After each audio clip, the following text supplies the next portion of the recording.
Next on the agenda, House File 2185. Representative Brand, please proceed. Yes, House File 2185 is a piece of legislation that deals with the capital investment of several children's museums across this entire state of Minnesota. As you'll see within the legislation itself, there is appropriations for the city of Mankato, where I represent, the city of St. Cloud, a museum, Julie Garland Museum in Grand Rapids, a children's museum, Otter Cove in Fergus Falls, the Wonder Trek Children's Museum in Brainerd Baxter, the Duluth Children's Museum in Duluth, the Works in Bloomington, the Wheel and Cog in Hutchinson, and also rounding it off, the Village Children's Museum in Wilmer, and in Breckenridge, the Children's Discovery Center.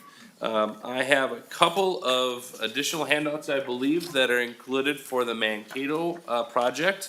And I have with me today Lou Dickmeyer, and she is going to talk to you not just specifically about Mankato, where she is the spearhead of that operation, but also she represents the entire state and the organization that we have helped develop to kind of tackle this issue itself. Bottom line is there are a lot of children's museums that really need some capital investment. These capital investments tell stories of the locations where they live. And then they also provide opportunities for children to learn, to explore, to figure out what career paths they might be going on to, like we have in ours in Mankato. I want to turn my time over to the testifier here. I know she can do a fantastic job, so I won't belabor the point anymore. Welcome. Please identify yourself and proceed. Thank you, Chair Lee, and members of the community for the opportunity to speak to the House File 2185. My name is Louise Dickmeyer. I'm the CEO of the Children's Museum of Southern Minnesota, located in Mankato. And as Representative Brand noted, I'm representing the members of the Greater Minnesota Children's Museum Coalition.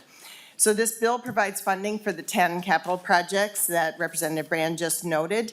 Together, these coalition museums and discovery centers annually serve over 500,000 guests, and we capture visitors from all Minnesota counties all over the U.S. and world.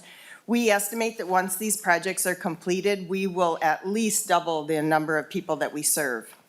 These projects include 7 museum expansions, both buildings and grounds, and will fund 3 emerging museums that are already under development.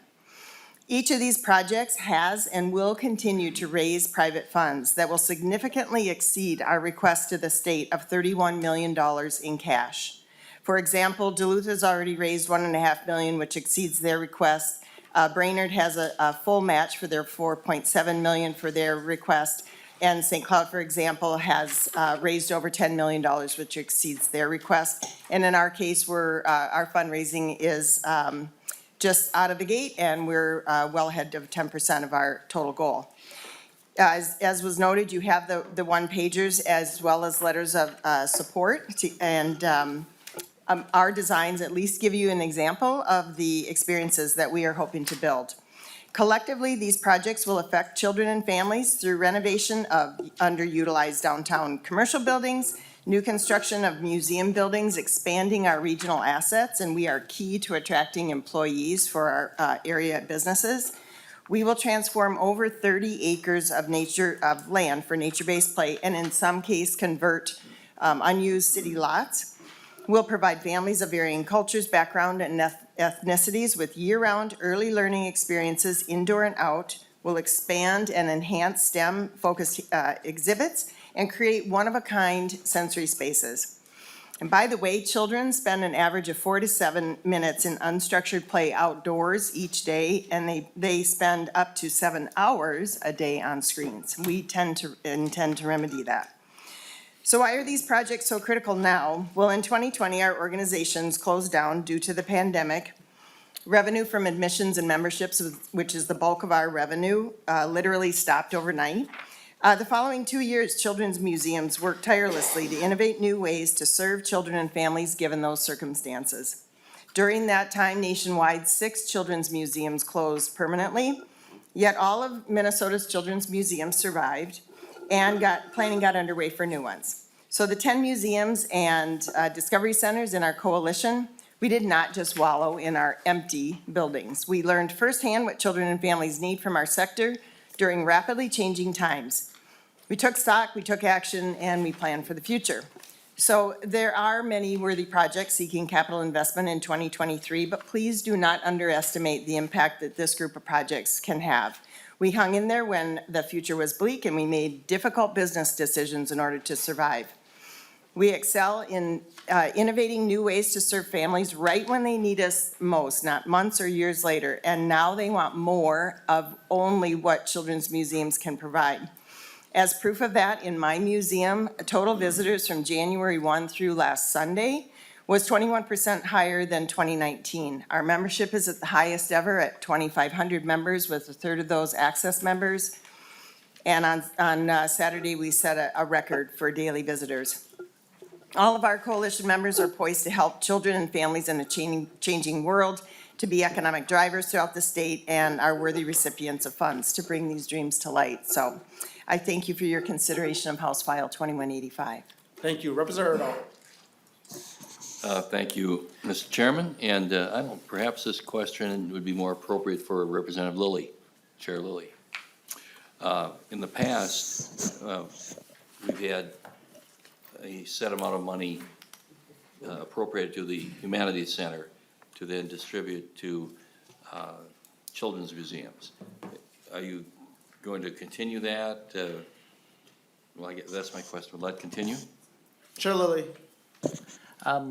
Mr. Chair and Representative Erdahl, we're in the final stages of putting our the bill for this session together, and it's certainly likely that there'll be a very bold position for children's museums around Minnesota.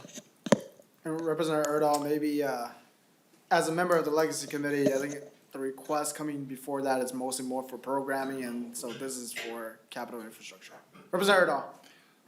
Okay, thank you, Mr. Chairman. That answers my question. I was just wondering if requests had been made of Legacy as well. Closing comments, Representative Brand. Thank you very much, Mr. Chair, members of the committee. I would refer you to all of these letters of support from these different organizations. I can tell you that the Mankato Children's Museum has made a really big impact in our area. It started out as a city bus garage where there was literally no education happening. Now, when a kid comes to the, like my kids have gone to the Children's Museum, they come away with the museum with an appreciation of the Dakota culture. They come away with appreciation of STEM. They come away with appreciation of ecology and botany, and more importantly, play. And I think that those are wonderful, just wonderful opportunities. I know they do a lot to make sure that veterans and families of veterans are included in the access to programming. People who come from different economic statuses have more access to it as well. And I will tell you that the businesses and the community itself of Mankato are so appreciative of the opportunity. They had previously done kind of a heat map to see where people were coming from. People from the Twin Cities come to Mankato for the Children's Museum. I gotta believe that they're also going to all these other children's museums across the state to learn these other important cultural, historical, and opportunities for fun and play as well. So thank you very much for listening to my bill, House File 2185, and I would ask for you to please consider this in the next opportunity you have to fund these projects. Thank you, Representative Brand.